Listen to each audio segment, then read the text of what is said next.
To me, what makes jazz licks sound great is that bebop influence. I think you can play the changes, use the right arpeggios and hit the right notes, and it still doesn't have that really great jazz sound. So in this video, I'm going to take a C major 7, and then I'm going to show you how you can use arpeggios, chromaticism, larger intervals, octave displacement, and also some trills and slurs, and really get that bebop jazz sound on a C major 7 chord. My name is Jens Larsen. If you want to learn more about jazz guitar and make music, then subscribe to my channel. If you want to make sure not to miss anything, then click the little bell notification icon next to the subscribe button. Most of the time in jazz, we play 8th note lines.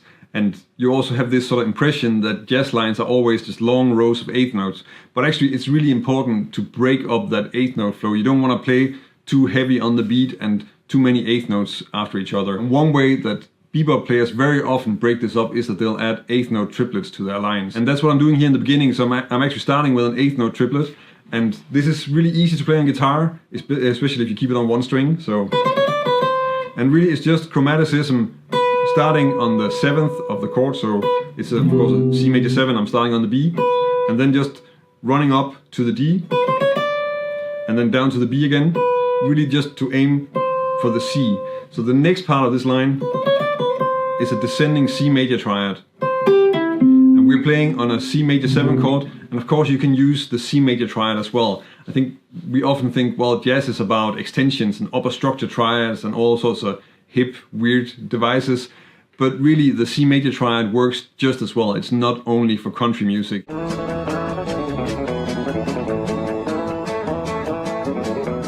Charlie Parker plays quite a lot of just major triad on top of major chords. Of course you want to use it as well. So here we're just playing the basic triad. From there I'm skipping up to the 6th of the scale, so that's an A, and then going down in half steps to the 5th of the chord. And here I'm just ending the line on the 3rd. So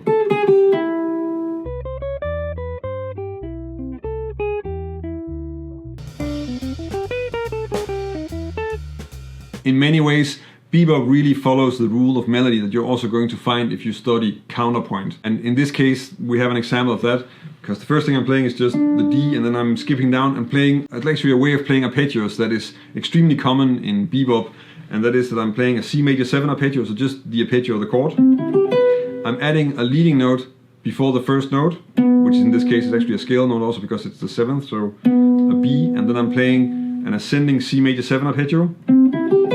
And I'm making the arpeggio a triplet. And that's really adding some direction and some speed to the line, and that's really emphasizing that top note, which is the 7th in this case.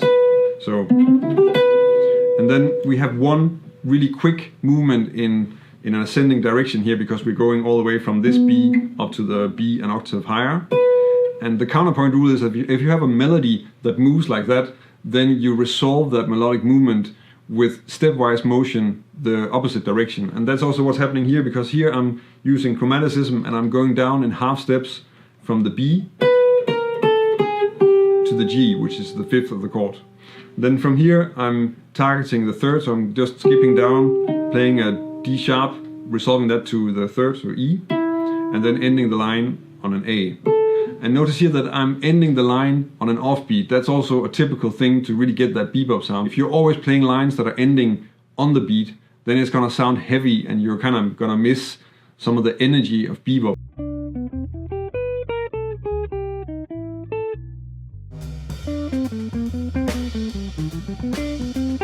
One of the most common ways to construct bebop lines is to have sort of a basic, very simple melodic movement like a scale run in one direction or maybe an arpeggio, and then you're just adding different things in between those notes. That's also what you'll see if you check out some Barry Harris workshops, and you really should check out some Barry Harris workshops if you want to dig a little bit deeper into bebop. He's like a direct link to that genre, and there are quite a lot of videos from him or with him on YouTube. Play the tonic of C, and then tonic of C, and then play the 2nd up chromatic to the 3rd. Take an F sharp 7 and do the same thing. So in this case, that's also what I'm doing when I'm constructing the line. Really, the first part of this line is just a descending scale run from D, where it starts, and then down to a G. So really from the 9th to the 5th of the chord. And then what is happening is that I'm just adding stuff in between. So I'm going down from D to C. The next note would be a B, but I'm first going down to A and then moving up to the B in half steps. So like this. From here I'm going back up to the C and then continuing down the scale to get to the G here. The next thing I'm doing is also something that's extremely common in jazz in general, but certainly in bebop, and that is to use the arpeggio from the 3rd of the chord. So we're playing on a C major 7 here, and the 3rd is an E, and the diatonic arpeggio that we have there is an E minor 7. And that's what I'm playing here, again using the idea of adding a leading note, so a D sharp, and then playing the arpeggio as a triplet. And then what happens next is that I'm going down to the B, using that as a leading note to the C, and then ending the line by skipping up to another chord tone, which is the high G.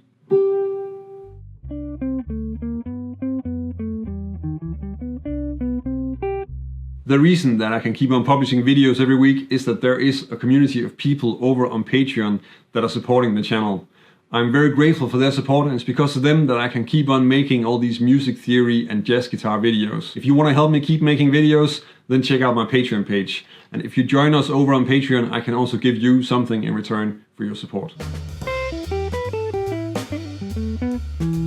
Another thing where bebop lines really have something in common with classical music and counterpoint is the use of octave displacement.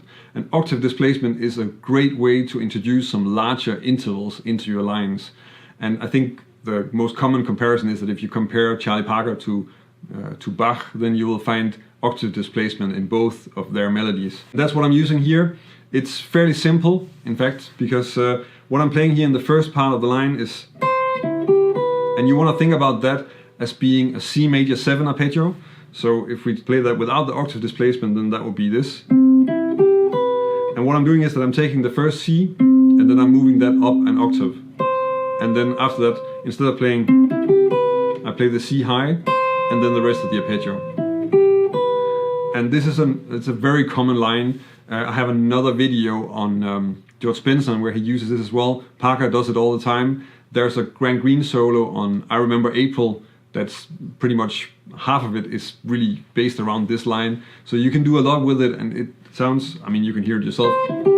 It sounds great. It's a really good way, very solid way to create use larger intervals in your lines in a very natural way. And it works especially well if you do it with arpeggios. It can be a little bit more difficult to do this with scales, but it's definitely something you want to check out. And essentially, you just need to look at, well, can I move some of this an octave, and then how is that going to sound? And you will, of course, if you're analyzing Parker lines, you will come across this all the time.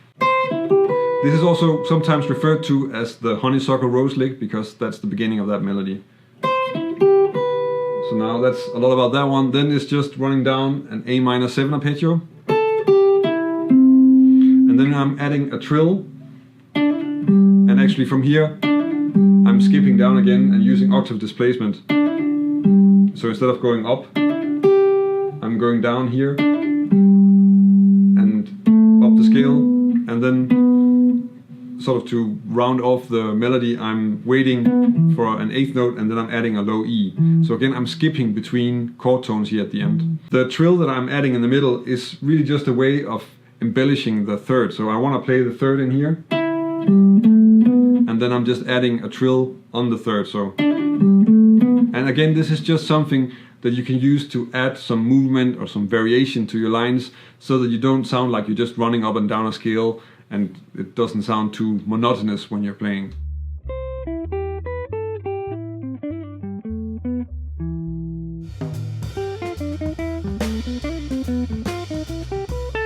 This example is really taking all the things that I've covered so far and then putting it together into one example. So the first part of this is taking a scale run and then embellishing that a bit, because I'm running down the scale from G, the 5th, down to the E, and what's happening is that I'm playing down from G, F, and then adding some passing notes before the E. And then instead of going up here back to the G, I'm going down, so using octave displacement and skipping down to the G here, and then up the scale, adding a trill, and then down the scale again, so then I have a chromatic encircling, so I'm starting on the F, and then down to the D sharp. And I'm really just using these two notes to target the third of the chord, so the E. And then I'm running up the triad from the third of the chord, so that's an E minor triad. If we take a C major 7, then the top notes is an E minor triad, so that's what I'm using here. And then ending the line on the 6 to get an ending on the one end, and that's not on the beat to not sound too heavy.